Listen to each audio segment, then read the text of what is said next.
মাকে কখনো তিনটি কথা বলবেন না। মনে রাখবেন, মা হচ্ছে পৃথিবীর ভিতরে এমন একজন যিনি সব সময় আপনার জন্য কাঁদেন, যিনি সব সময় আপনার কষ্ট বোঝেন। ওই মায়ের সাথে কখনো খারাপ ব্যবহার করবেন না। মা সবচেয়ে বেশি কষ্ট সহ্য করেছেন। আপনি যে দুনিয়াতে এসেছেন, 10 মাস মায়ের পেটে ছিলেন, কত লাতে গোতা মেরেছেন, মা কত লাতে গোতা সহ্য করেছে, আপনাকে কখনো বোঝা মনে করে নাই। প্রসব ব্যথা যখন হয়, একটা মানুষ সর্বোচ্চ 45 ইউনিট ব্যথা সহ্য করতে পারে, কিন্তু একজন মা 57 ইউনিট ব্যথা সহ্য করে। কেন ইমাজিন, আপনি কল্পনা করতে পারছেন কতটা ব্যথা সহ্য করে, প্রসব ব্যথা সহ্য করে তারপর আপনাকে দুনিয়াতে এনেছেন।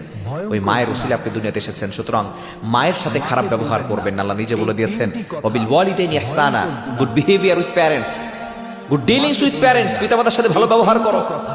মাকে কখনো তিনটি কথা বলবেন না। নাম্বার 1, 1 নাম্বার হচ্ছে, মা যদি কোনো কিছু বলে আপনি বলবেন না তুমি কিছুই জানো। যেই মা আপনাকে শিক্ষা